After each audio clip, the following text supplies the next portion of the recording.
Yeah, we are starting with the topic that is the atmospheric pollution, right?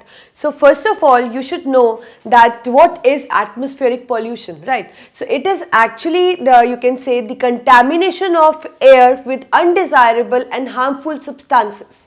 That what is that now? As you can see the air around, right? It is not a clean air. You know that it contains certain the dust. It contains certain pollen grains. It has lot of things which should not be present in the air because it is just contaminating the air, and those are not the desirable substances, and in fact they are harmful to us. So that is the atmospheric pollution, right? So I repeat the definition for you. Write down in your copies. Atmospheric pollution is the contamination of air with harmful and undesirable substances, right? So that is just you can say these undesirable substances which are present and which are harmful to us are called as pollutants.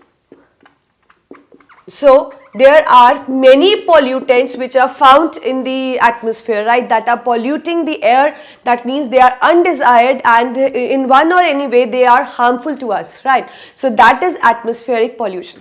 There are three main causes which are just leading to the atmospheric pollution, and the three main, you can say, the phenomena, these are the important phenomena which are just causing the adverse effect on the atmosphere, and those three phenomena are acid rain. You must have listened this word before as well, right? It is acid rain, it is global warming, it is ozone depletion.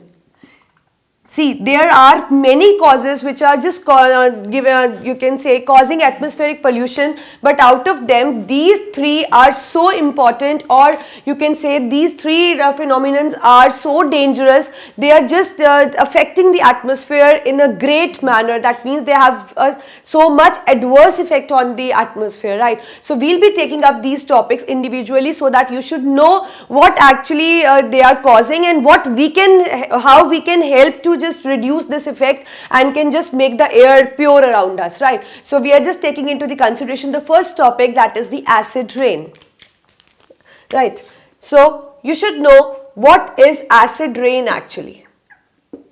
As you are all familiar with the rain, you know that you can say by the cause of water cycle rain is caused. You know that how clouds are formed, how this thing they get condensed, and how the rain comes on the earth, right? So that means the rain which should come on the earth, it should contain you can say should contain the pure water, right? But actually it doesn't contain the pure water because the pH of the rain water is not 7. It lies between 5 to 3.5. That means it is somehow acidic.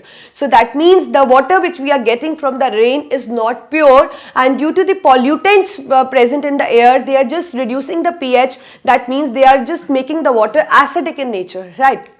So you can say acid rain is a phenomena which includes all those various ways by which acid is formed in atmosphere, it gets condensed and fall on earth, right? So I can say acid